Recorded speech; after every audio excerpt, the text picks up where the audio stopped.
Good evening. Hello. It is 8 o'clock in the United Kingdom on Monday, the 13th of April, Easter Monday. And I'm here and we've got Nikki Luna, the producer, director of Time of the Sixth Sun. I'm also joined all the way from Alaska at 11 a.m. in the morning by White Eagle Medicine Woman. Lovely to have you with us, White Eagle. Aloha, aloha. I just got back from Hawaii. It's good to be here. It's so lovely to have you with us in these strange times that we're all in. You know, we're in the United Kingdom in stay at home, stay in place. They call it in the United States. They call it lockdown here. This is almost week 3, which is I'm settling into this beautiful rhythm of just being slow and being peaceful and not going into the fear and spending time playing with my kids. And it's actually been quite a beautiful time just to stop and rest. How have you guys found it? Well, we find it's actually, we designed this. So we have to stop saying that other people designed it. We designed it so that we could go into the new world, because the new world is not out there, it's in here. So, you know, this is just the stage in which we play upon the inner awakening process. And it's taken we said, take me out of the movies and let me go into what's real. So we created it for ourselves. We don't have to get into, you know, whether it was staged. You know, we don't need it. Stage and Are we getting some? It's my fault. Sorry, it's just because I'm just trying to multitask on 2 screens and the other one started playing. I've stopped it now. Okay, no problems. I had a little conversation with, just while we're waiting for people to come on and join us, I had a lovely conversation with Aquala, our Havasupai elder, and he said, you know, isolate and social distancing. He said, they're such ugly words, lockdown. He said, I'm in sacred seclusion. Beautiful. And that is exactly, it's again, how are we, what are we feeding on? What are we saying this is? We just worked with our just amazing kahuna elder that we work with every year in Hawaii. And he's just one of my favorite people on the planet. He has this eloquence with his words to take the metaphysical experience and bring it to such joyful laughter every time with us. But he's calling it spiritual sensuality. And he has a full understanding of that. So, you know, maybe we'll pop in a few of the core Hawaiian principles that really, they understand heaven, you know, because they're true Adam and Eve, Kuhina, on the island of Kauai, which is where he's from, believe that they never left heaven. Absolutely. And then they decided at the very end, like every animal in the kingdom was already living in heaven except for the humans. They're the only ones that don't realize they're in heaven. So I'm sure you've heard Robbie Robinson and the Native American Ensemble with those crickets, you know, slowed down and sounding like a choir of angels. Everything else is in praise, and we're in neuroses. So that shift to where we actually are, and not in our imagination, but where we actually are, is the quantum leap we're in now. From the 5th hoop to the 6th hoop, to the time of the 6th sun, which is really moving into that oneness eye. Grandmothers say eyes to see and ears to hear. So that's what we're going to focus on. Like, what is the guardians at the gates that we are at right now to that jump? Absolutely. Mm-hmm. So wow, this is beautiful. Well, we have 483 people watching right now. So that's the most we've ever had to any one of our Facebook Lives. So welcome every single one of you. Thank you for joining us this evening. And White Eagle, do you want to just open the space for us? Yes, we, you know, in order to start anything that we are going to start from within, we always say ritual or a ceremony, and we're not doing ceremony right now. We're becoming ceremony. And that is the art of meditation, if you want to call it that in the East, is when we light a candle or we say a prayer with a drum, we are asking ourselves to take that attention out of the distractions and into presence. So let's do that together. Just going to light a little bit of sage for us.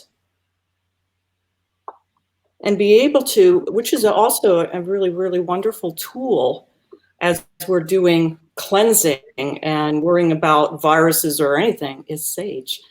puts negative ions in the air and cleans our entire space to start again each time. So as we do that, I'm going to open. I only use this on very, very special occasions. So and by the way, I'm in my wedding dress. This is how I got married.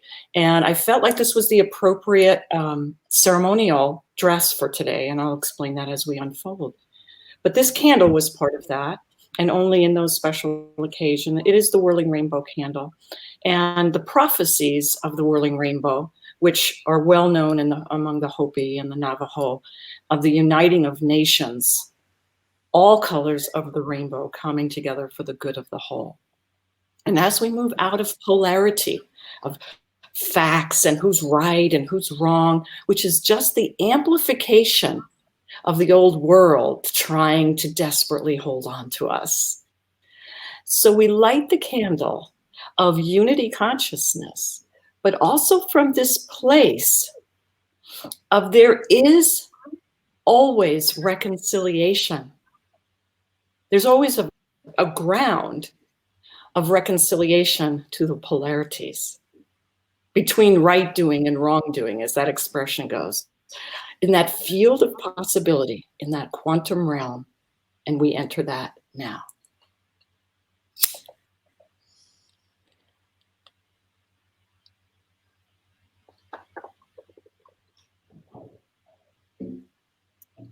And I'd like you to take a moment to place your hand, beautiful, on your heart.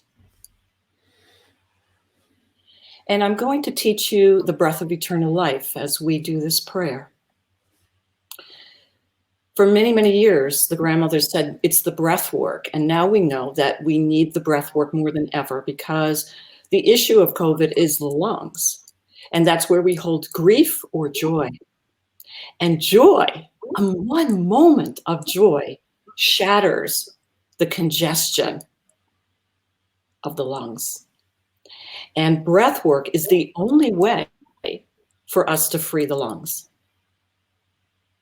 So we're going to breathe this beautiful breath. Actually, the core of it is from Hawaii. It's Ha or Hawaii or Aloha has the Ha breath. So I want you to focus very, very softly now on breathing from the back of the heart and out the front. Very effortlessly, no big breath, just ah. And the second breath, you're going to breathe as if you could breathe in from the front of your heart, out the back.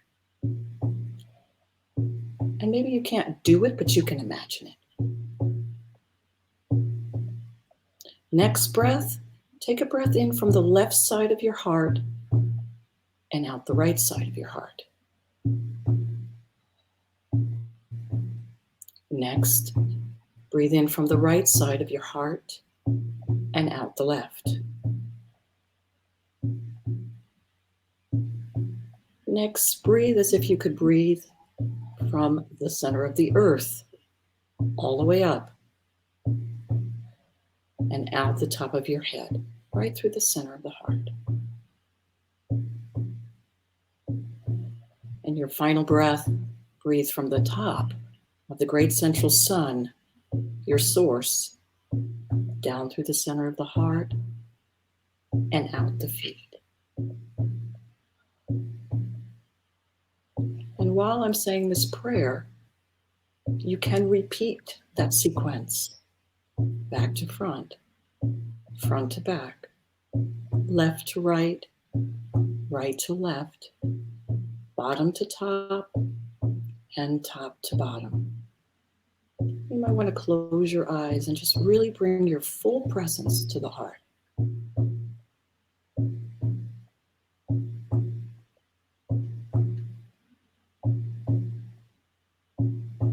Sacred ones, grandmothers, grandfathers, guardian spirits, ancient ones, all who walk with us in the sacred circle of the sisterhood and brotherhood of light. We come to you today as a child of light in deep thanksgiving for the blessings of having a beautiful experience, for eyes to see and ears to hear the truth of our existence, purpose, deliverance, and awakening. Sacred ones, bless our elders, for they have come a long way and ushered as midwives as they move on into the spirit realms, a doorway that we may enter. Bless our children, who are the old ones returning to guide us in this awakening. And they have a long way yet to go. Help us to hold them in sacred space, in the freedom of sovereignty of their self and discovery. And Sacred One, bless all the women and men in this circle across this great mother as cells of nurturing the front line of our bloodlines, ushering in the time of the sixth sun as we move from the fifth hoop to the eye of oneness, to the ear of oneness.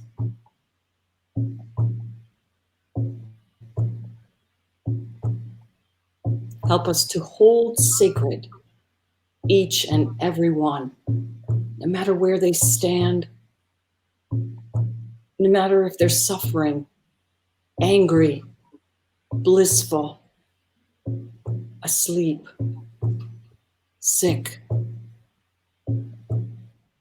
full of themselves, greedy, or planting the garden for us. We hold them all equally in this expanded light.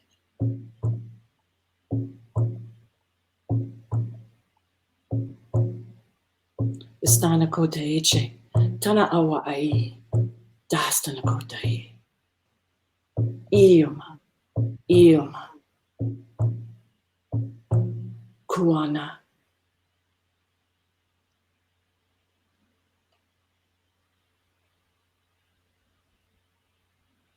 Take one more deep breath in from the back of the heart and out the front, bringing that space fully present.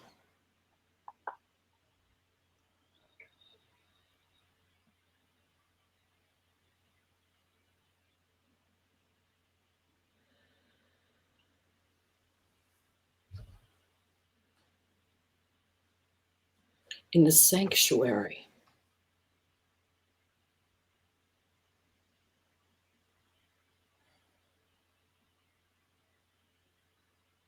as we take this time across our planet for inner sanctuary,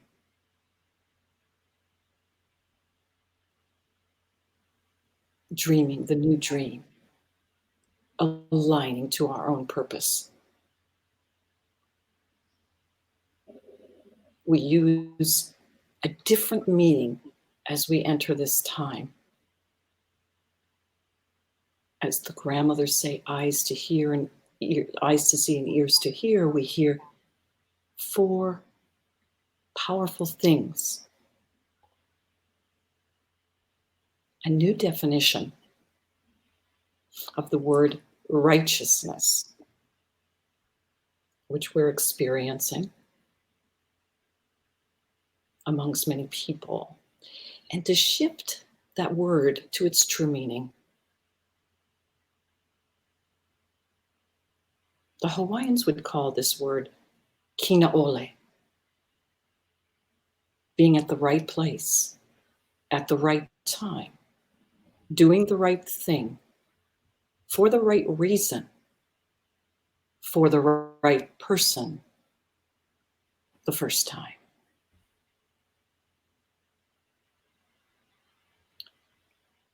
Right place, right time, right thought, right action, right person, righteousness.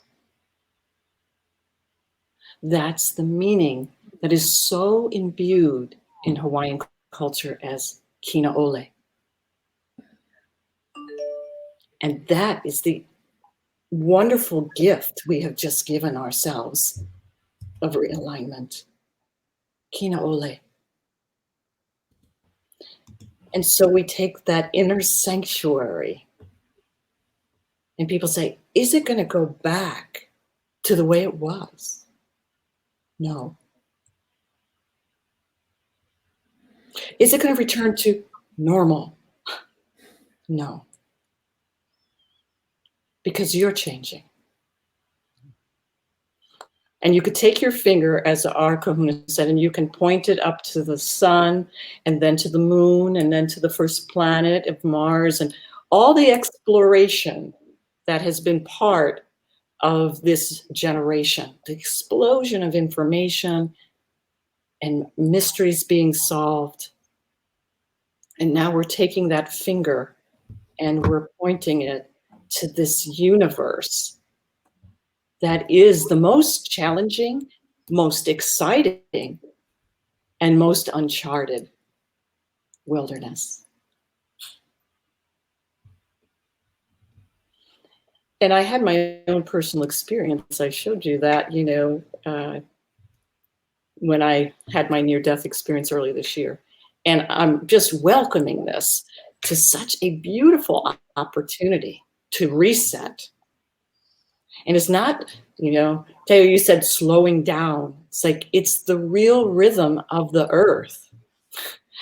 And I know that, and you know that, how out of balance we have become with, doing too much and traveling too much and being exhausted.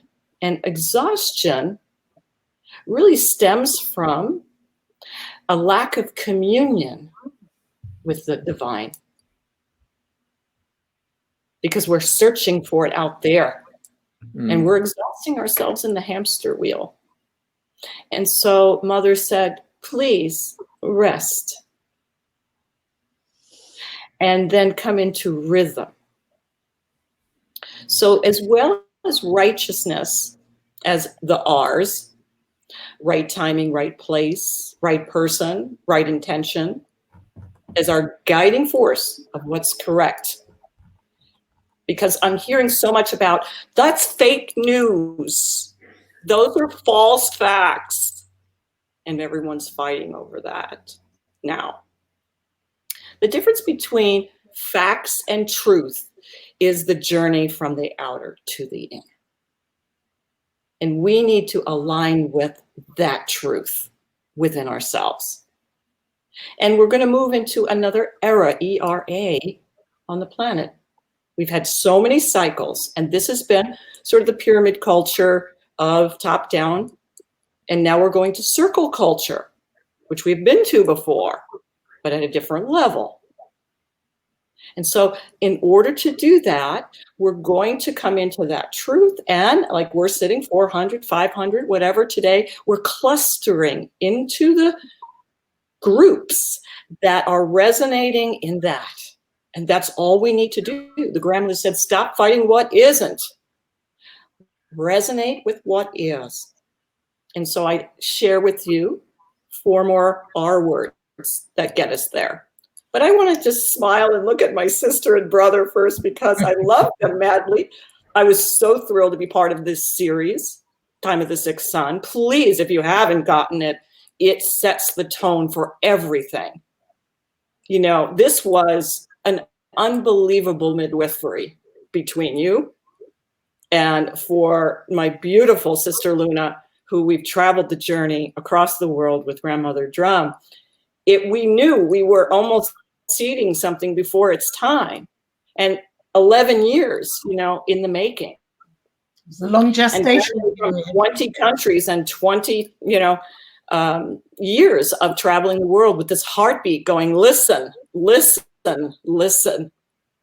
And we come into that resonance. So I just want to, share that moment with you, and we can move on. But, this is just so exciting what's happening, and, how much you were tuned into the pulse so long ago, and feeling it for us. And the grandmother's coming to me in 1999 about the vision of Grandmother Drum, and planting that seed. And they just wanted that sound to go on the biggest networks possible, and we did live H2O, as you know, and many, many big events.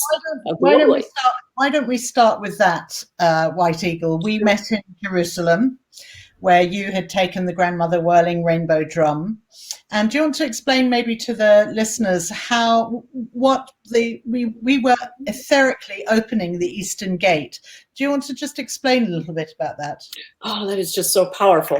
There are 4 gates to the heart. We have a 4-chambered heart. And, if we ever decide, and I've talked to you before about maybe doing a shamanism series, these teachings are at the root of all the shamanic cultures across the world. And the gates are very, very important. The East Gate is our gate of courage. It's our gate of being authentic. So that's the fire gate. And of course, it's in Jerusalem at the fire zone. And that gate is moving us. It's the fierce courage to be compassionate.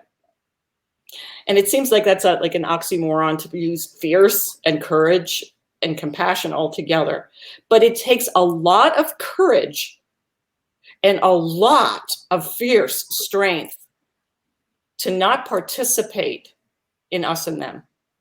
Yeah. It's super, super, super, super. This is why I say, you have plenty to do. What do you want to go outside for? Imagine what you get to do.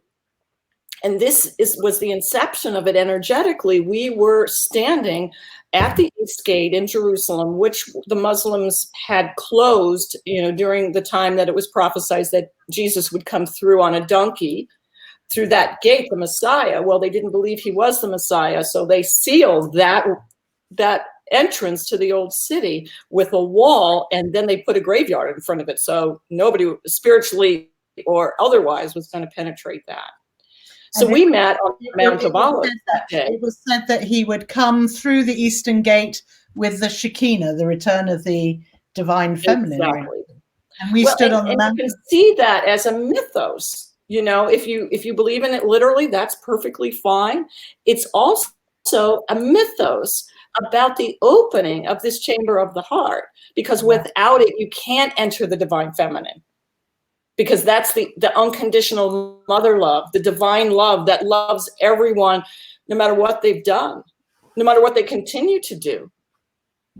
Now, it doesn't mean love with no boundaries, because that's not good parenting. That's like a big phase right now. And I'm just like, oh, really?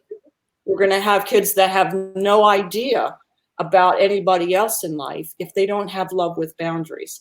So this doesn't mean we still don't set boundaries for what we will and will not do, but the love does not get shattered. It doesn't get triggered into reaction. And that was the gate we were working on opening energetically for the planet when you and I met. Yeah. And so isn't that amazing? Yeah. We had such a profound ceremony there that day. And we had several events where Israelis and Palestinians came together in the Jerusalem hug, and we had some momentous things happening. I don't know if you were with us on the Sea of Galilee, but we actually had a guy threaten us at the Sea of Galilee during a ceremony there. Very big guy, tried to smash the drum. And, a few minutes later, everybody was scared. It triggered all the women because of the war stuff in Israel. They were completely triggered. We went into the Sea of Galilee with a crystal bowl with some water in it to resonate at 528 hertz. And we bathed everybody in the water. We did some sort of like Watsu. And there he was, this big guy. He had walked his horse into the water to cool his horse down. And all the women were kind of like looking over there. And he had his Crocs, plastic Crocs, tied to the end of the horse's mane. And so they were floating on the water. So flashback, right? The story of Christ walking on the water on the Sea of Galilee, right? So here we are in this incredible moment, 2009. And I look over and we're all holding hands in the water up to about our chest in water. And I reach out my hand completely open to him like this, like, come and join us. They all looked at me like I was crazy. And he came into the circle, joined our circle in silence. We didn't say a word of, you shouldn't have done that, anything. He sat in our circle. We continued and we walked out of the water to move on with the rest of the work we were doing. And he walked away. About 20 minutes later, he came and we were in a talking circle at that point, and the women were going on about how upset they were and how much that wounded them. And, it was a lot of intensity going on. He comes in, sits down in an open space in the circle with a giant watermelon, like a 5-year-old boy, making his offering of reconciliation. And then when the stick came around, he took it and said, he apologized for what he did. Not a word we spoke about it. It was the love that we invited him back into the circle.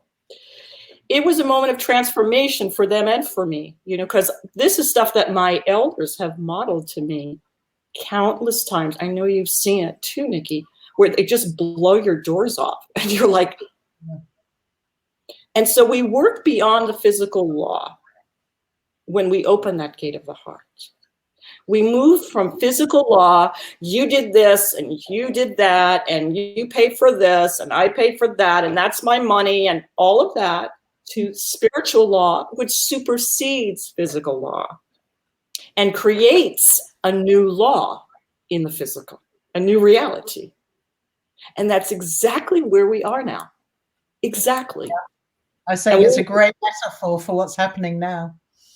It's tremendous, and I've just seen this time and time again. I had the same thing on the very first world tour in Australia, being challenged in front of the entire audience by a 20-year-old Aboriginal young man in full dress at the Wambian Caves north of Sydney. I had the elders there, the Pajar elders, and I had the park superintendent. And that was when the fires, remember the fires?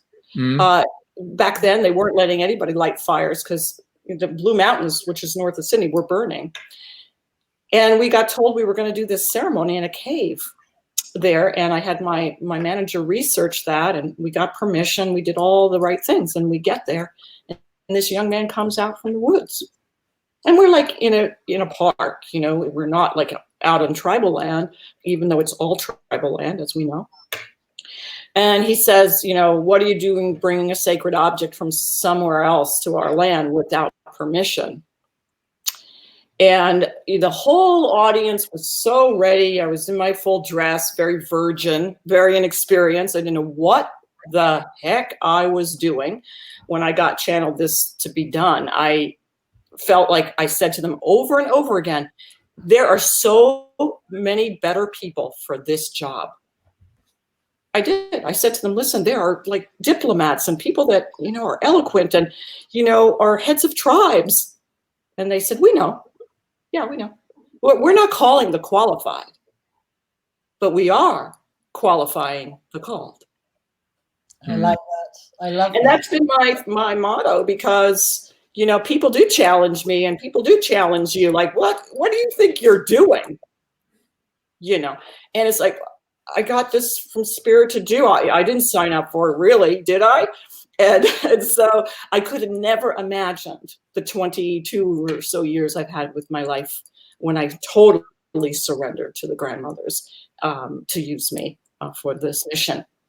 And so they confronted me there, and he started to say things to me, and I just looked at him, and my elders have always said, just speak the truth.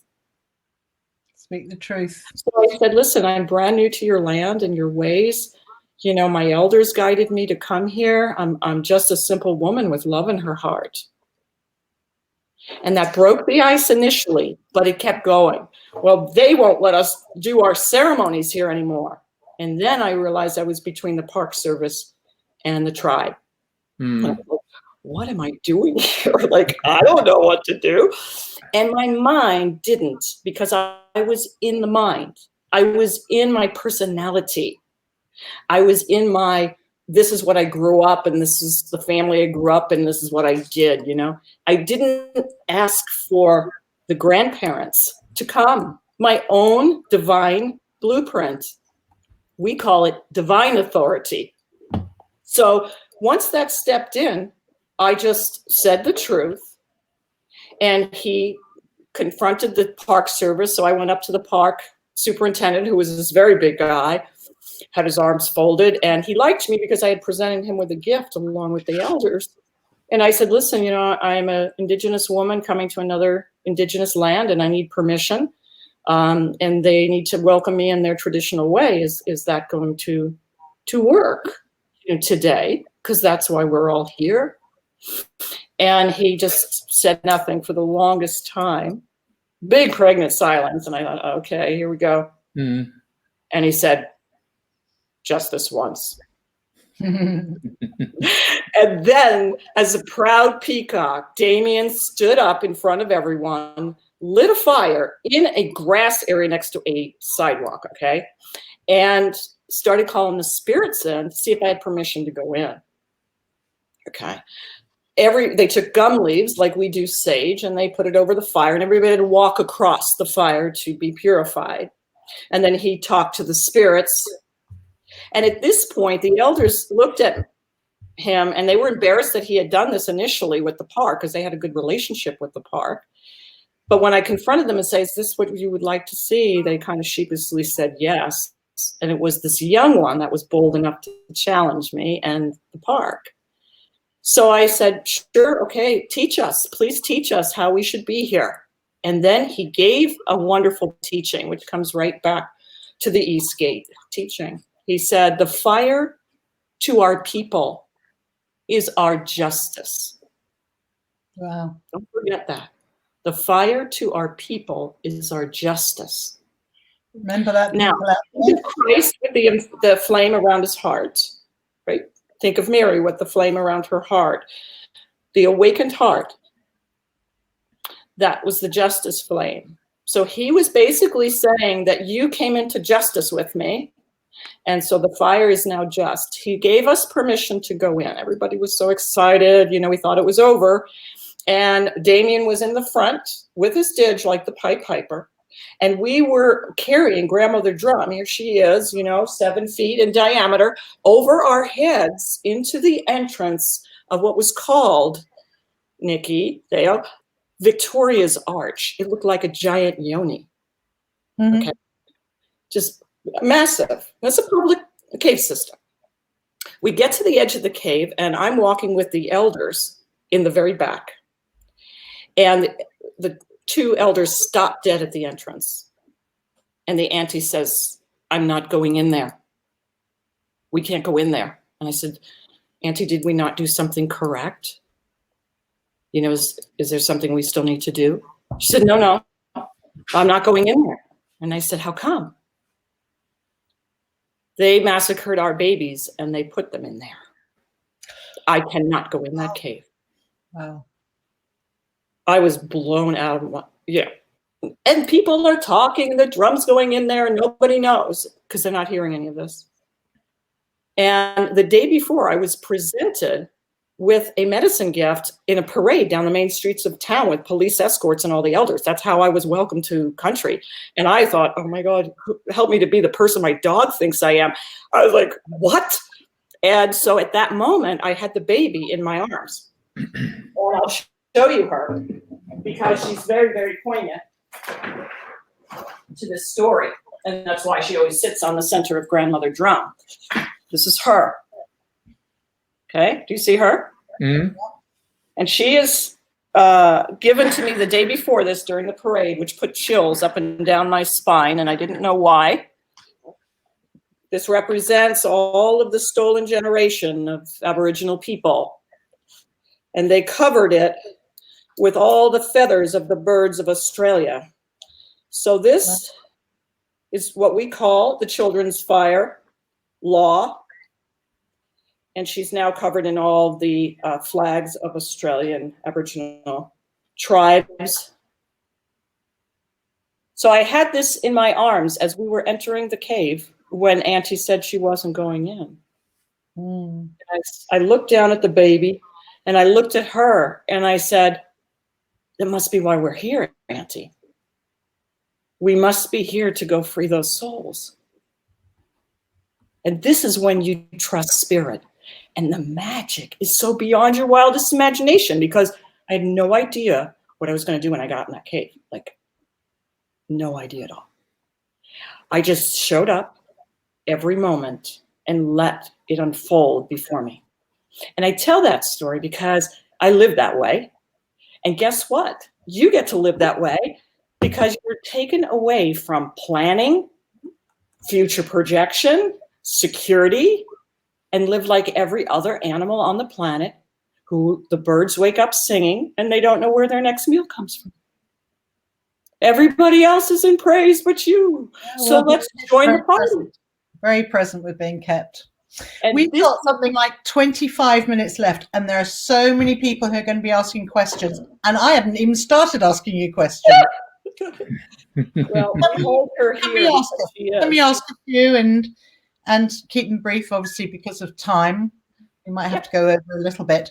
But I think the real question on people's lips right now, and you talked a little bit about it before, White Eagle, but how, from your perception, what is being mirrored for us, for humanity, as we are sitting here in sacred seclusion? What is the virus teaching us right now? Well, I think it has many lessons to teach us, not just one, but the main one is that we have chosen to reset and allow the planet to heal and come into realignment with the Garden of Eden. However you understand, that's just a term I'm using, not a religious principle. We are in the garden. We never fell until we decided to. And this is where we are again. We get to either still point our fingers at each other and still get more and more and more and more and more separated with our beliefs, or we create a world, and not everybody's going to choose it. You know, that was my dream, you know, like I'm going to do this grandmother drum and there'll be peace on earth. You know, that may never be, except that this dimension may not be about that. But you are. And that's the work that you are doing now. And that's the 4 R's that I wanted to mention earlier that I'll bring back. First is the ringing. We hear a ringing in the ear, we'll say, or that rings true for us. We have to find that ringing alignment. We have to find it. Are we doing our soul path, or are we just in a job that we haven't liked because of money? Are we supporting industries that are not earth resonant? Have we been given a mission and we don't have the courage to act on it? You know, these are the questions that we get to ask now and realign. That's that alignment. So the ringing is hearing the call. Grandmother's called, I picked up the phone. And they're saying, pick up the phone, you know. I'm sorry to leaving you a message on the answering machine. Pick up the phone and hear the calling, your purpose, your steps. Okay. And then the second one is getting into rhythm with that. And that has to do with finding other people that are in the same resonant frequency. It's not about changing the world. It's about changing you and clustering to that empowerment to create or acknowledge. You know, how many of you realize, as Harry said to us, that you're taking yourself to heaven? And that is the choice of which emotions and which thoughts you are feeding. Yeah. Very the important. guardians of the gates and any temple, right, are the opposites. Now, you've got 2 sphinx or, you know, something guarding the gates. We are now in the guardians of the gates, and they're fierce. And they're protecting you from entering the oneness eye until you're responsible enough. Yeah. You've got to be able to stop talking about others, stop getting into the play.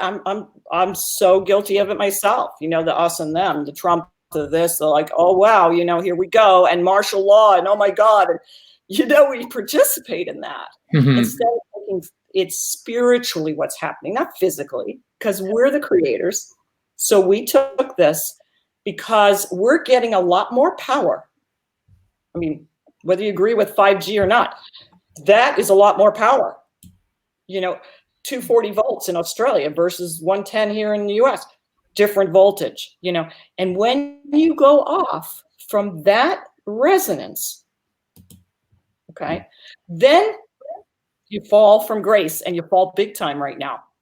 You know, we're falling and creating all sorts of dramas. So it's like, whoa, stop, go in and remanage what's happening here. So it's ringing, resonance, rhythm, and rapture. Those are the four. So as we start to hear the calling, then we come into our resonance. So I say it's, you know, people think, oh, we're going into expanded consciousness. I'm expanding my consciousness. No, you're just coming home. You know, there's no expansion except you just went inward and woke up to the truth. It's always there for you. Heaven is always there for you. You know, you have to just be holding the safety for its presence. And I use the word safety in navigation because that is what creates the space. It's the same thing as we say, we can't do meditation because meditation is non-doing, right? So it's an oxymoron to say, I'm going to go do a meditation. But we get in a space and create, as we are here, the potential for the ground to be laid for it to happen. We can't make that happen because then it's grabbing again. We're going after it. It's already there. We can't grab it. We just have to acknowledge it. Yeah. So it's acknowledging that heaven's already here. The sixth sun is here. We're in heaven. And you're going, really? This is heaven? Well, it is to me. Everything in our work right now is flowing perfectly, financially and otherwise. We're in, you know, stores are closed here and all sorts of things, same as you guys. Nothing's changed. In fact, it's only gotten more flow for us. Why? Because we're in exactly where we're supposed to be, listening very, very closely every moment. I'm not talking once a day. I'm talking every split second. Before I do that, am I supposed to do that right now? I know that seems obsessive, but that's how much we need to. And how I learned that was, as you know, I don't know if you want to call it, I died, 6 months ago. Can we, before we go into that? You're all dying, so, it's just another story. But it was a wake up for me, And I realized that everything that I had to decide in every split second was about my life, either staying here or not staying here. Either one would have been fine, but I have responsibilities to complete because they're all beautiful worlds. So, but I agreed to that, and I knew that I had to listen so sharply when my blood pressure was 240 over 120. And the only thing, they couldn't do anything for me except for the breath I taught you. That saved my life. So it was listening and following perfectly. So get into resonance with yourself. It's your resonant frequency. This is the Dalai Lama has a chant master that can either, shatter you with vibrating your sound. So we all have a base resonant frequency. That is our essence. All we have to do is to be with it. And then as we're being and not doing, then we can bring that presence to the little things of doing. But not too much yet, because we don't want to go unconscious again. And that meditation, that presence now begins to be infused in activity. That I'm always in that center, even when I am busier. Well, that takes a little bit more mana.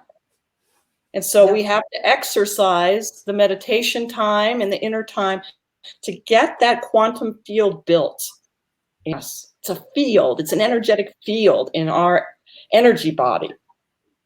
And this is what shamans all over the world spend time doing, is building that field. Yeah. And they're sovereign to that field. Everybody's worried about martial law. You're sovereign to that field. That's what you're sovereign to. That communion, that companionship, as Harry Ohani Jim says, with the divine. And of course you're going to have tests. Of course you're going to have tests. Did you think healing is supposed to be comfortable? Then I have to educate you. Healing is not comfortable. It's taking you always outside your comfort zone. And outside your comfort zone is the divine. Inside your comfort zone is as Harry says, is the franchise of personality. Yeah. And ego. It's like what I'm comfortable with. Healing takes place when we're asked to move outside of that. And this is a global party, everybody. This is like, we didn't decide to do this like one-on-one and just in Germany and not in Israel. We're all doing the party together. This has to be the new earth. Like, what else could there be? White Eagle, I have 10 minutes left. Teo, stop. Teo, it's amazing. Your stories, I can listen to them for hours, but I just want to get in a few questions that people have been asking. We've got loads and loads of people on there. We actually haven't had that many questions coming in because everybody's been raptured with what White Eagle's saying. I mean, Mike put this question up here. Could we have a little on White Eagle's background, childhood, religious upbringing? What sparked her journey to where she is now? Briefly, in brackets. I was brought up Irish, Italian. I have Turkish. I have Native American. I'm like a mutt. I was raised Catholic. I had an incest story that then catapulted me into my healing in my 20s. I was a mountaineer. I climbed all the highest peaks in the world before I was 20. I was the youngest woman up Denali. I came to Alaska to climb Denali and to start a wilderness school, which I did for 20 years. I've been involved in shamanism for 30 years, working with elders across the world. My ex-partner was an Aleut man. We did elders gatherings when the Bering Sea was crashing. Oh, I could go on. That's many, many things. We all have great stories, so not just me. Yeah. Would you tell me, because I'm fascinated and I don't know the story, about how the incredible drum that is sitting behind you came about? Well, like all of us, we get pieces of a puzzle. We get dreams, and then we get, somebody giving us a book, and all these things happening. Well, I had recurring dreams. I'm a very lucid dreamer with the grandmothers of different nations. And mostly they were teaching me through vibration. I would be on like a massage table and they would be beaming frequencies at me and I could hear them like a hearing test. And I'd be laying there and I go, that's a lot, and they go, you're going to have to get used to that. And I didn't know what all that meant. And then the drum began to appear in the dreams and said that this would be the frequency that I would be building.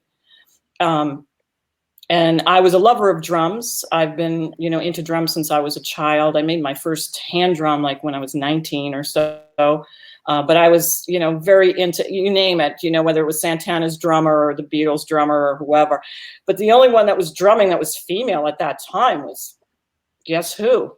Karen Carpenter on the Ed Sullivan Show in the long dress. I was like, oh, I can play the drum set. So then I reconnected to the tribal drum. And then, that was just beautiful. But this was actually shown as it was. Like I didn't make that shape or anything. And there was a series of synchronicities that happened that this is actually a South American style called a kuldrun among a Mapuche tribe. And I wound up receiving the elders here and then finding out they handed me a very small replica as a gift in that conference that I just mentioned to you. And that was just when I had the dreams. And that little baby drum was presented to me. And that's it there. And I kept thinking, because I was in charge of that gathering with my partner, that they wanted me to pass it to an Alaskan elder, like a Yupik elder. We had amazing elders. And she was Spanish speaking and, handed it to me. And I thought, okay. So I went and presented it to the best Yupik elder I could find. And she looked at me like, no. And then I presented it to the female Yupik elder, which you all know, Rita Blumenstein. And they again said, no, and she just pushed it. This is for you. And it wasn't until a couple of weeks later on my altar that I realized that was Grandmother Drum in miniature. And it was a long journey to 11-11-11 when we were in Peru, and we wound up doing the gate with the Mapuche of the 11-11 gate with all of the South American and Central American elders, North American elders. And that was another unbelievable synchronicity that happened to close the gate of the uniting of the Americas, the prophecy. Yeah. And in Lima, I met the woman that has the largest North American drum in South America. So those drums sat side by side for the first time. Oh, wow. And they were the unity of that prophecy. Now that prophecy has come together. That's what they were all closing that gate for. And we know that 11-11-11 was at the Saxia woman sacred site, which is the temple of the head of the puma, which is the middle world. So there's the condor, the upper, the snake, the lower. So we knew that they were saying it's happened in this world. So that was that gathering. You can YouTube and watch all the videos from that gathering. That just was an amazing. So I've sat on the ground, laying on the ground with my back against the drum when it's being played by 20 people. It is the most awesome experience. Can you explain what's inside? You've got how many crystals do you have embedded in that? I mean, big. Well, it's embedded with 200 clear and rose quartz crystal. Yep. In the shape of the Celtic. Well, you see it right here on my band, the triple spiral. Yep. I wear my different cultural bands for all my heritage. And that symbol, of course, if you drew that in 3D, that would be, the torus field, basically. And so that is embedded in the bowl. You can watch Grandmother Drum Awakening the Global Heart online now, free. It's called Culture Unplugged, if you want to see the video movie that won our award. And we built that between layer 2 and layer 3. And so that activates the Merkaba. And there's a small crystal skull, a replica, in the very, very center of Grandmother. Many people know who Len Horowitz is and the project that we did with Live H2O. They found, which again, I didn't know because I was just building this from channeled information with a guy that built dog sleds. So that's what we did with volunteers. And the frequency that's coming out, they measured now for the World Sound Healing Conference in San Francisco that we opened for, and it's 528 comes out of Grandmother Drum. Mm-hmm. And then 88.1, which is the frequency they've been light at. So we've had if you put in Grandmother Drum, Sea of Galilee, you'll see the star tetrahedron forming over the drum in vibration and imagery. We didn't know it till after we left there because the guy that was filming had his hand up with the tripod up like this. He didn't even know if he captured us. You can see the matrix. Mm-hmm. Beautiful.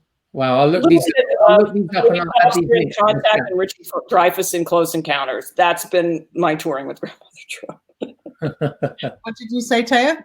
I said I'll look these up and I'll add them to the chat so that people can add them to the list. People can see those links. Beautiful. Yeah. So.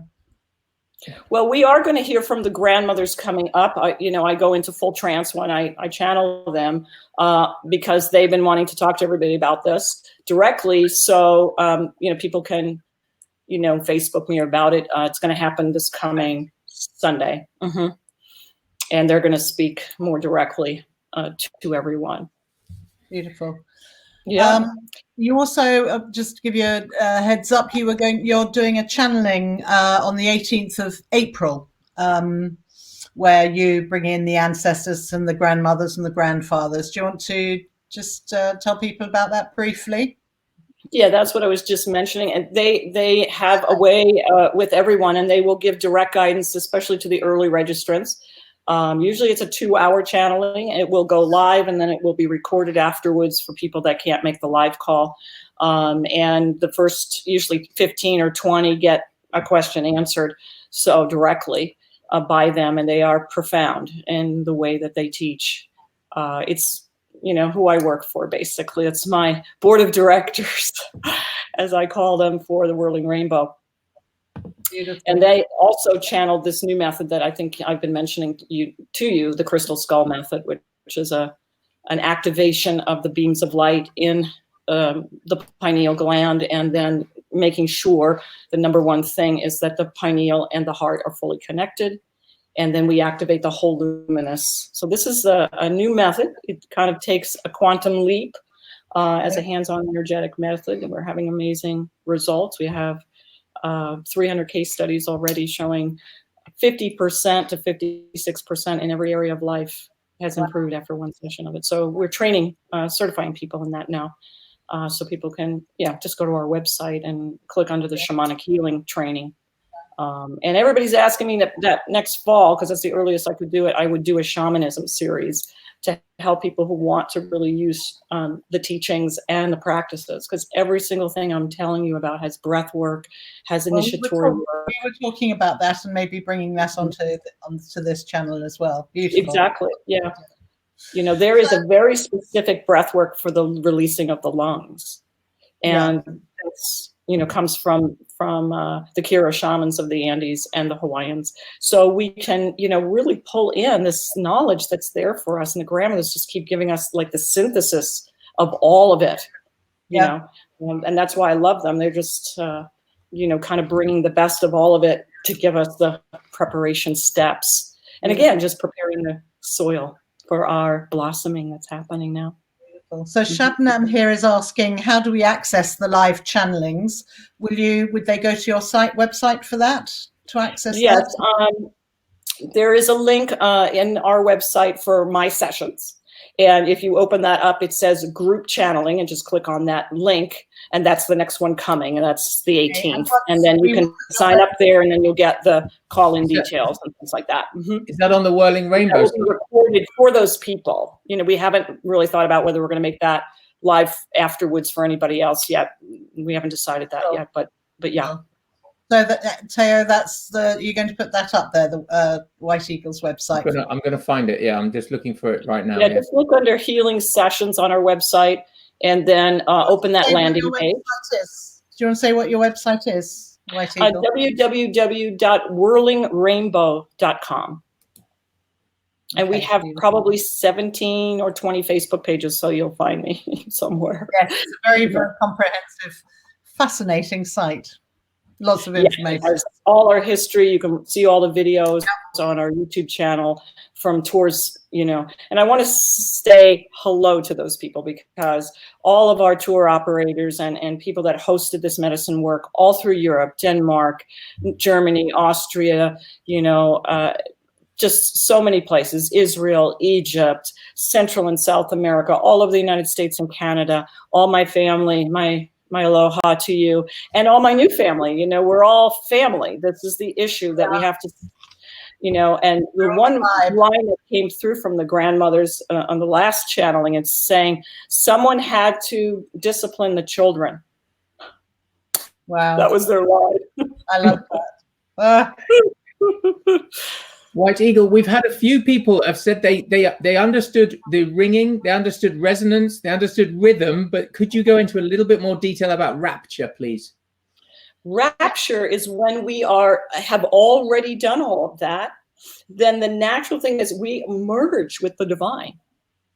We just merge, because that split is the only thing. You ever had the experience that you saw things before they happened, or you're bowling? This is the one that Harry goes. You're bowling, and before you release the ball, you're going to get a strike, and the ball's going down. You already see the strike. He talks about this moment, and he talks about that surfing is a religion, because people will go out for 12 hours, and if they get one ride, that's unbelievable, right? Mm-hmm. It's God, because that's the moment when nothing is happening and everything in the universe happens at once. That's the near-death experience, right? And that's the moment when our divinity and our human self is fully unified in full companionship, and that's rapture. Mm. It's extraordinary to have experienced that also as you were going through your near-death process. Do you want to tell us a little bit about that? Because it is such an extraordinary story, and many people who love you dearly accompanied you and were very present on your journey as you were being operated on. In fact, they were the ground for me, you know. I had a very small basal cell lesion from too much sun, especially Israel. I never would put anything on, and I'm redheaded. And it just was this little tiny dot for many years, and then it grew a little bit. And I did every alternative treatment, dealt with like past life stuff that it was about. Like, did my work, you know, and it just would go. I did Amazon pastings and la la la la, and it would kept coming back. So I was like, what else haven't I done? What else you did? And finally, at the, you know, kind of the last step, I said, grandmothers, I've done everything you've asked me. I need an answer in an hour. Like, I can't keep doing all this. I have work to do, you know. I went to town, bumped into a woman at the post office. Within 40 minutes, she told me about a person I needed to go see in Western medicine. And I was like, oh, no. And it was great because there's my ego, right? So I had to look at that and say, drop the story. You asked and you received. Yeah. So I followed that trail, and nobody in Alaska, because it was so close to my eye, could deal with it. It had grown, you know, into my eye socket. They flew me to Seattle. I got shown by the surgeon that it was 3 or 4 or 5 times the size that I thought it was under my skin. It was this big, basically. Wow. Okay. So we're going to take that much space out. And I was like, oh my God. Like, oh my God. So I thought that was going to be my worst day in my life, you know, and I had to do that in the chair with being numbed, because Mohs surgery, they slice it, put it under the microscope, make sure all the roots are out. And I had to be there because they had to do 3 different rounds. So I was there for 8 hours in the chair with 100 needles into my eye and my face. And yeah. Wow. So anyway, I thought I had already done hell. And then the next morning, they're going to rebuild my face and with an eye and nose surgeon.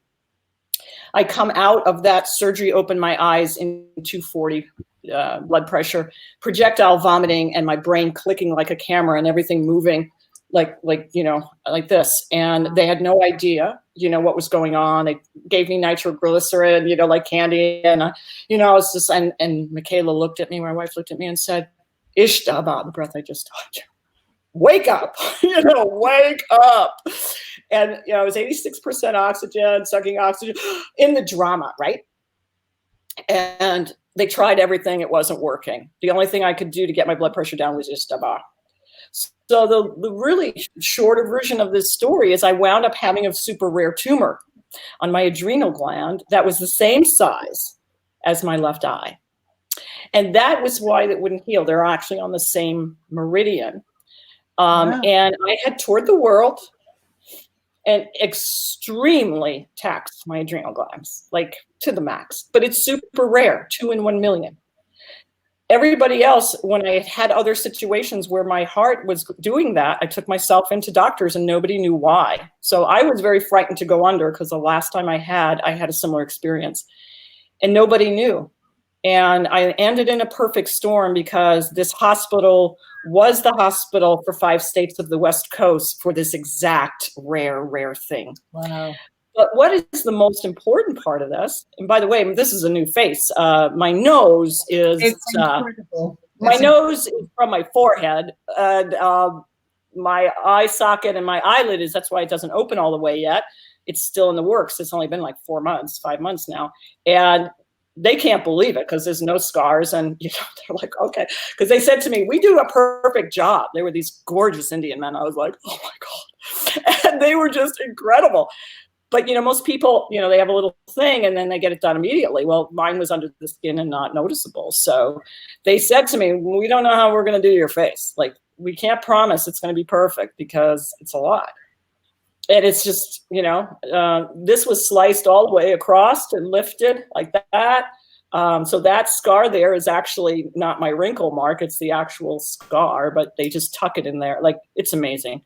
But that's the least part of the story. The story is I woke up. That's the story. And think about what's going on in the world. I was in the exact story. It was my lungs, right? I couldn't breathe. It was in the frequency of that vibration. They cathetered my heart. My heart had no blockages, because that was like my biggest ego issue, is if it was my heart after touring the world with the heartbeat. Right? That was like the ultimate humiliation, right? Yeah. So I'm like, no, I'm not doing that test. It's not my heart, And so finally I surrendered because I was dying enough. And they said, it's perfect. And it was on a screen like this big. Boom, boom, boom, boom, boom, boom. And I was like, wow. I thought I had just met the Divine Mother. I was just in utter awe. And I looked at them and said, son, you had a good heart. And so when this happened, I said, I'm fully responsible for that schedule I did around the world. That I did. I could say that. And you couldn't be my heart. I did that schedule. And I'm looking at you two saying, you do that schedule too. And it's time to say, that's done. It's not resonant with, here we are trying to get people into natural rhythm and we're burning ourselves out. So that was just a fabulous one for White Eagle, scripted just for her. And I woke up the third day because first they had me having it on my pancreas and then it was my colon. And, my wife's like, oh my gosh, she's dying. And then, it was just like, the Hollywood drama. And we sculpt everything we see. We are director. We are the starring actor, everything. And I was like, I'm either a victim or I'm going to be the heroine. I'm going to be Wonder Woman in this hospital, So 21 days, that's what I call it. The 21 days that changed my life. So you say, are you going to return to normal? You might see White Eagle Medicine and go, I know her from back then. She died. And that's what's going on out there right now. That you is dying. It's over. But what's coming?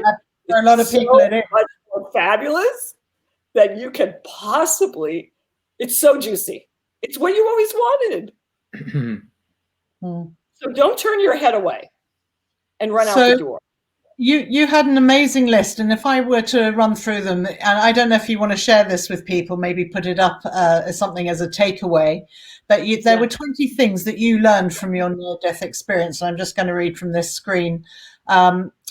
To follow your gut, and you have something to say about each of these things. Follow your gut, ask for help, breathe, be here now, be yourself, simplify everything, transcend drama, laugh more, cherish family and friends, change the pace, which you were just talking about, become more passionate and less driven, have an attitude of gratitude, be total, become more prayerful, allow breakdowns to become breakthroughs, allow breakdowns to breakthroughs, learn through adversity, change mind and matter, ally suffering, face death, and live your purpose. That's an amazing list. And we could go into that, but that's a whole other 2 hours. Is there something you'd like to share with the group? Absolutely. And I put it on a nice backdrop with our Crystal Skull Method logo in the background there. So if you have it, or I can put it up myself, whatever. Yeah. Or, well, if it's on your page, people can go to your page and get it. And I'll see if we can put a link to it as well on our Facebook page for you. And I can also send you the link. It's a free thing that's on our website. It's both in audio and in PDF. 10 messages from your soul. So if you feel like, I don't know that connection, you don't have that connection. It's like, yes, you do. You just don't, you're not paying attention to it. So it's 10 ways that your soul speaks to you every day.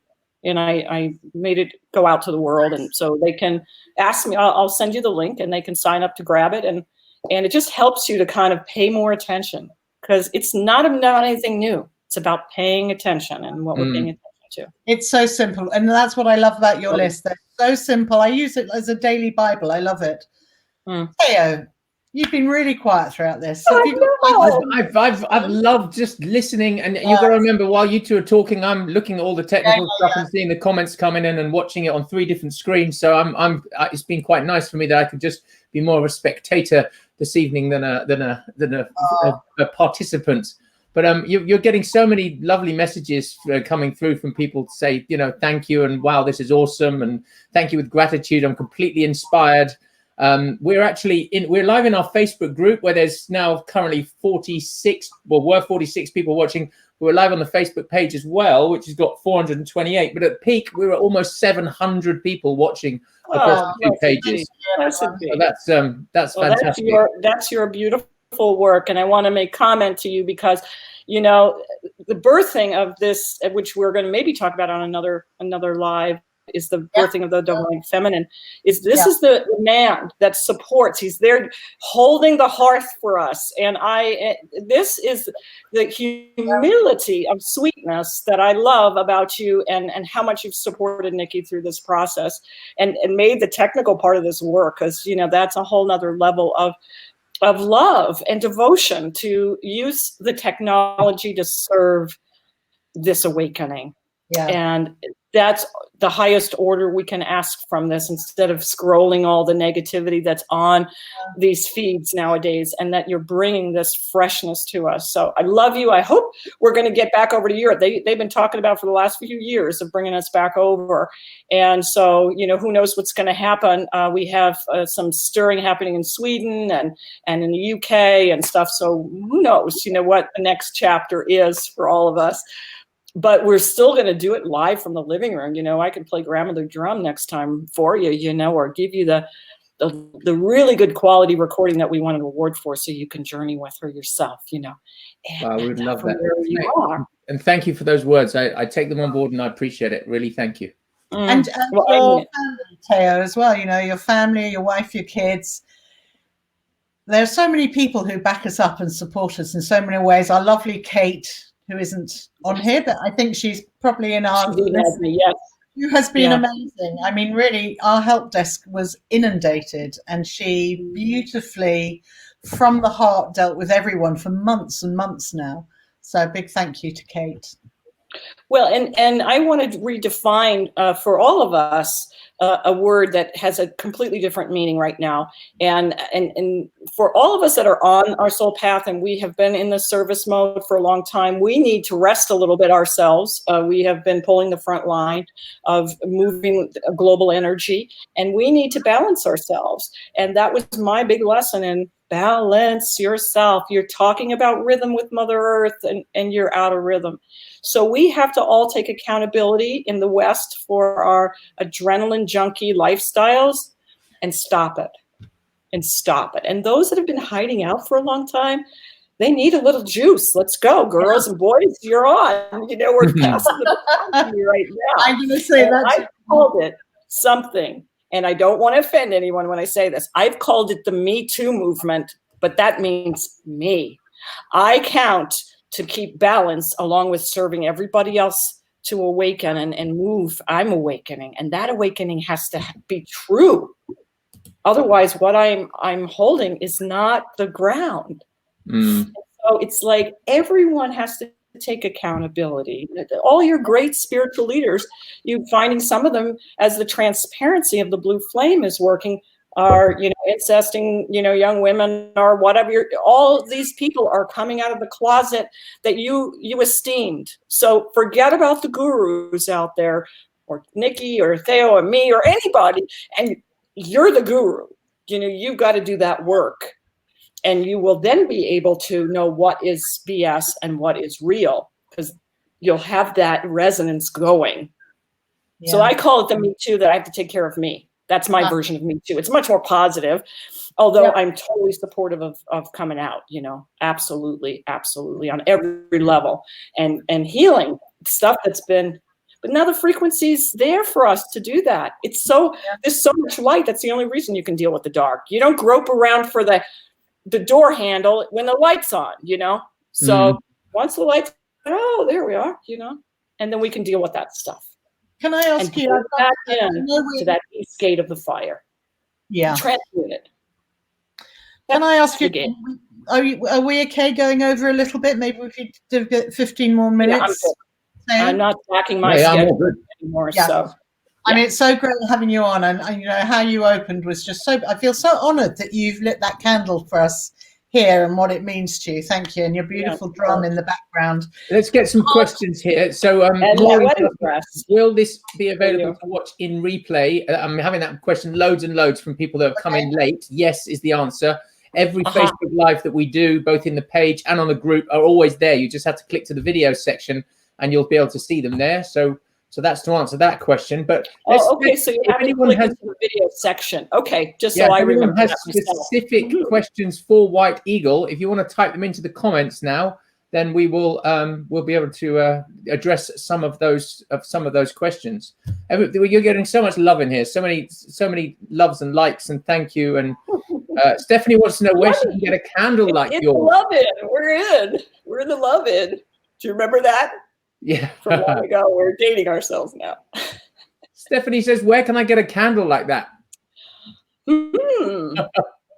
Well, I'm not sure where this one came from because it was a gift, but I think my sister in Soldotna, it's called Pie Wackets. So you can find it online. I think she has them. She's a great sister, keeping the beat on our peninsula here. What's her company called? Can we get Pie Wackets. You know, a familiar is called a Pie Wacket. Pyewackes. I think she has these. Pie Wackers. I didn't know that. Pie Wackets, yes. So Avalon Pleiades is saying, could you give us some more information about Merkaba travel, please? Merkaba, yeah. Well, you know, there are many different understandings of that, but you have an ascension vehicle in your body. Yeah, it's embedded within the code of the Sri Yantra. Has anybody seen the Sri Yantra or know what it looks like? It's the Om symbol. It has 9 triangles, 5 that are upright, inverted, and 4 that are upright, Shakti Shiva. It is the core code of the universe and how everything operates. It is the code that we build inside the brain in the new crystal skull method. We're building it in the brain. And you'll be fascinated to know that our brain is set up in pyramids. We have pyramidical cells in the medulla. It has a desiccated pyramid in it. All of the cerebral spinal fluid circulates like this, like an inverted pyramid as we breathe up. So that vehicle is through breath work, and you can look up a YouTube called the Microcosmic Orbit. You might enjoy that. It's kind of some Ayurvedic stuff about activating the currents of the spine. They're also in acupuncture as the governing vessel and the conception vessel of the body in acupuncture. So it's about how to, with breath, activate the light body. And what is the light body or energy body? It's your godhood. It's your divine body. It is the deepest body. We have 4 bodies. It's the energetic body, and that one's already outside of time and space. Yeah. And Drumvalo, he talks a lot about that also. Drumvalo has some great work. Flower of Life work was all based on that. We've used the Flower of Life in CSM. He received a channeled information. I don't know if it was channeled or given to him by the elders from the Mayan and the Hawaiian elders, the same as I was. I just recently found out, 3 years later, because one of my clients said, I've done a little bit of this with Drumvalo. And I was like, no, it's not possible. I'm channeling CSM, and of course, what a vain thing to say. It's being dropped at so many of us, right? At all times. And it's the 5 major beams of light in the brain. So you see Christ with the halo and the beams coming out. So we have a beam that runs right above the ears and runs out from there. We have a beam that runs from the 3rd eye back to what we call the light door, or where the superior colliculi are on our visual cortex. Yeah. And that is the 2 beams that go this way. We have a straight beam up from the crown, and this is all over what gland, everybody? The pineal gland. Yeah. And then we have 2. So imagine that being a pyramid, like the base of a pyramid. Those beams come out, and they are the doorway entrances into the Pyramid of Giza. Yeah. What else does it have? It has light shafts. right? The pyramid has 4 entrances, and then it has these light shafts. That is our fontanelle point, right there. A big fontanelle, not the crown, but the baby fontanelle. It's called the dragon's eye. It's a very, very powerful point. And the other one is the occipital ridge, or the atlas, or what the grandparents call the kiss, because that's where the serpents meet. Yeah. When all of those beams of light are open, then we have moved finally from Homo sapien into Homo luminous. And we can maintain those beams on a regular basis, all part of the CSM training. It's really amazing because it's been, again, in images before our eyes, but we've forgotten how to do it. And decalcifying the pineal gland is a big part of that process. But you can't have this open without it connected. That beam from the crown has to go straight down to the heart. Otherwise, this is head opening, and you're dangerous because you don't have this gate fully opened. And you have to, in order to utilize this quantum ability to manifest anything. And we're coming to that. We all know that. It's like, oh my God, I said that, and it's happening. We're in a different frequency. It's your CSM teaching. Self-responsibility. It's all about self-responsibility to the light. This is what you're teaching now. Yes. The CSM teaching. It's after 20 years of serving them, we have 4 online programs that they channeled. The Heart of One with the grandmothers, the Language of One with Metatron, and then Soul Codes of the New Earth, which was just before CSM started, getting us back to our soul tone. So we know our code song and our codes that are our frequency programming. It's like the back of our website. We need to know those codes. So we've got Nikki Nicolaides asking, what does CSM stand for? It's the Crystal Skull Method. And I asked them, can't you give me something that's a little more mainstream? Like, you know, how many people are going to take that? And I was told no. So I was like, okay, we're doing that. So if I talk to other people, I do CSM only because I could then maybe say cranial skull method to the scientist type, but all of it lays into acupuncture, Ayurveda, and Tibetan healing, every single point. And I knew nothing about those things. I'm not trained in any of those. And I researched everything that they've given us and created a 300-page manual now to how to activate the points. We've just done level 1 and level 2. We don't have all 32 points yet. And they're on the skull, and then there are off-body points that correlate to all the major meridians of the body. And wonderfully that I had a 70-year acupuncture as one of my students. So that's why I can tell you all this now. She was like, I know that, you know, but we're not using them that way.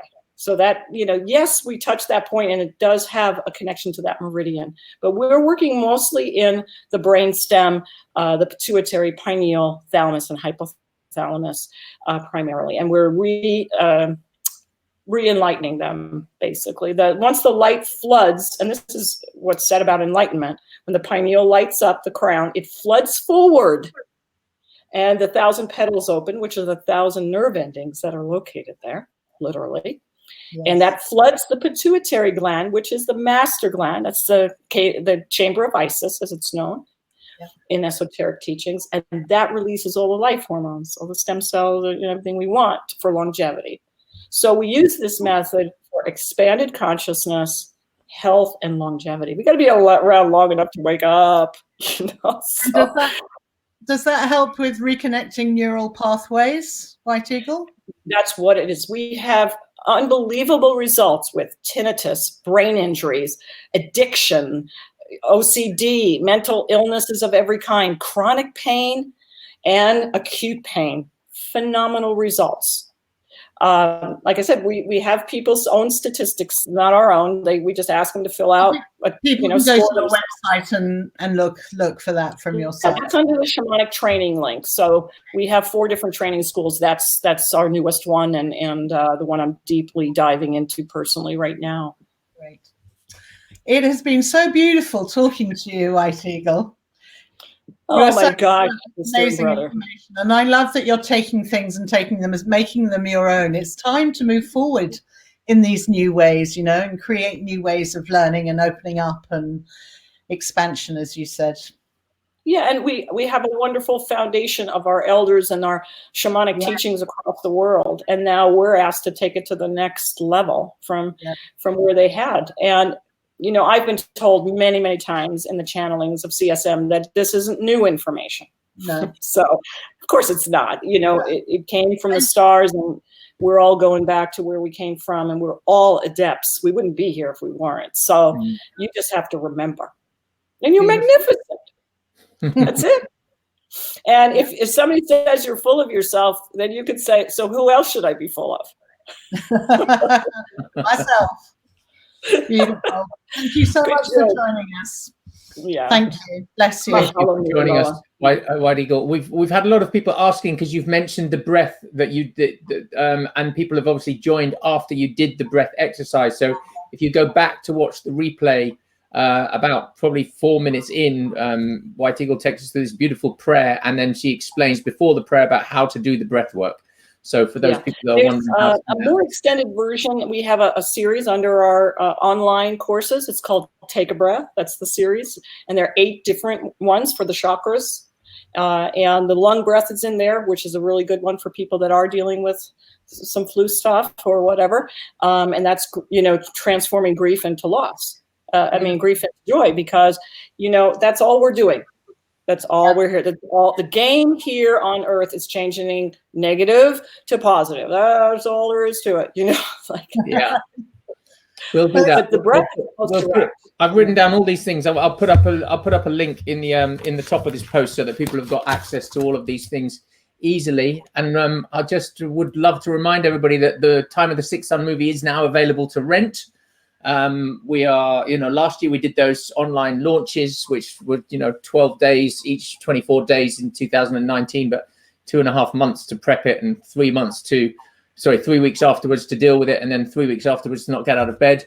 So exactly what you said about your 20 things, simplify things. So now we are simplifying things. So the movie is just available to rent at $4.95, and we've had so many people, you know, sharing it with their friends. It's been beautiful, absolutely beautiful, because, you know, we don't run ads at the moment, so it's really lovely if you can share Time of the Sixth Sun movie with your friends. And if you haven't watched it yet, then please do.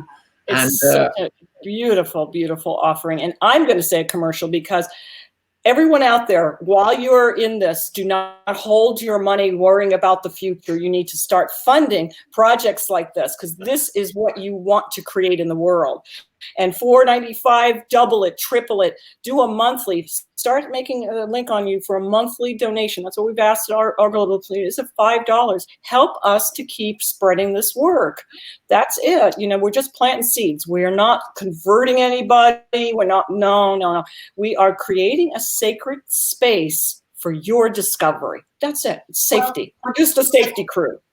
I think also, you know, there's so much negative media going out there at the moment, and everyone's locked in at home, and however they want to view that. But it is a perfect time. It's a very beautiful, very positive and uplifting film, and great for the kids too. So it's either $4.95, which is to rent, because we realize that not everyone can afford a large amount, but for under $5, that's good value. And then we have our full digital package also for sale, which we've reduced for the moment because of what's going on. And the last thing I wanted to say also is on the 16th, which is this Thursday in the UK, we have Jeffrey Hoppy joining us for a Facebook Live. Oh, beautiful. And he is beautiful. And I'm really hoping, I talked to him yesterday, he's going to come on with Linda, who, you know, is really important in what he does. She holds the space and anchors it while he's channeling. And hopefully Adamus is going to speak through him as well. Anyway, if Adamus wants to come through, he'll come through, and he is amazing. Amazing. Very different energy to Tobias. Beautiful. Yeah. So sacred. And, you know, I tell people, with all the negative things and positive things, you have a thing in your hand. Click. Turn it off. Like, turn it off. You know, and turn on what you want. It's exactly what we're doing. Yeah, feed yourself. That simple. Turn off what you don't want. Turn on what you do want to feed. And that was my last newsletter going out to our global community. What are you feeding on? This is a Native American understanding of stalking and tracking like an animal. Yeah. And who's stalking you? you know. Yeah. And so you have to figure out what your food is and what you are letting other people are going to feed on you. And so what are they feeding on in you? Are they feeding on your drama, or are they feeding on your absolute inspiration of, yes, we can? It's not even about that anymore. It's just about, yes, we are. Yeah. Yes, we are. Of course we are. We're God in matter. Isn't that exciting? All of us. There We get is. to just fully enjoy this absolute exquisite planet. Absolutely. Beautiful. Thank you, White Eagle. Bless you. And you speak a lot about the divine feminine, so I think we'll get you on again later so we can really dedicate some time to that and really what it means to us moving forward. Yes, to all of us, not just men or women, or it's not anything of we're replacing one thing for another. No, we're moving into an integration of something that has to come from the mother first. Yeah, That's what sits under our feet, and we are only, the grandma said, there's only one woman on the planet, Mother Earth. It's only one woman, and we all are herselves, male or female or whatever, So when we kind of come into the true meaning of the divine feminine, anchoring fully in the body of Earth, then we take this to another level. Thank you so much for your time. Thank you for sharing with us. Thank you to every one of you watching wherever you are in the world that's joined us in our biggest broadcast ever yet. And as Nikki said, on Thursday, 8 p.m. That's right. 8 p.m. on Thursday, Jeffrey Hoppe, who channels Tobias, who is the storyteller in our movie, will be joining us. I'll be putting a link up so that you can join us for that one as well. 8 p.m. that's UK BST on Thursday night. Just here for everyone, he no longer travels Tobias because Tobias isn't coming through anymore. He's doing other things. I'll just leave Jeff to explain that. But he will bring through a Dharmas potentially. So potentially channels now. They are. We're moving our vibration is moving. The next level beings are working with us, and that's just normal routine, because we're now ready for that step. And I'm glad to hear that, because I had the same thing happen before CSM.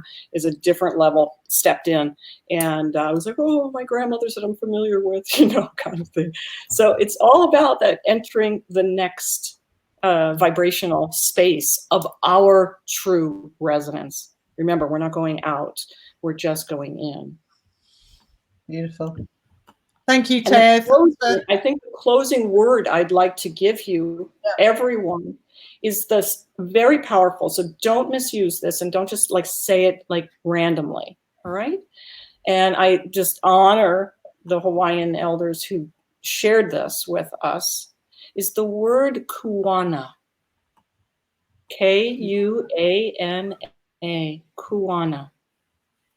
It's to be used very sweetly, but whenever you find yourself in a predicament, like I did, in the hospital bed, or just out walking, and you really want that guidance to show up for you. Kuana. You say kuana. Kuana means great divine, I need your assistance right now, because I'm trying to fulfill my mission and my purpose, and I need you to bring me all the resources for me to do that. It's not a command. It's not a demand. It's a communion. So what you're doing is you're acknowledging that the divine is who you are, not the personality that's struggling with the present moment drama. You want the driver to take over the bus. Everything else is the brake pedal, like the four elements are, brake pedal, gas pedal, steering wheel, this kind of thing. But the driver is spirit. So when you call this word kuana, you're asking. So kina ole, the earlier word was get me in alignment, right place, right time, blah, blah, blah, blah, blah. Kuana being for every resource I need to fulfill my mission. Two very sacred words. Please use them with lots of honor when you do them, and just don't chit-chat. That's what I leave you with. Blessings to you, and good night to every single one of you. Thank you. Bye-bye. Thank you. Aloha. Aloha.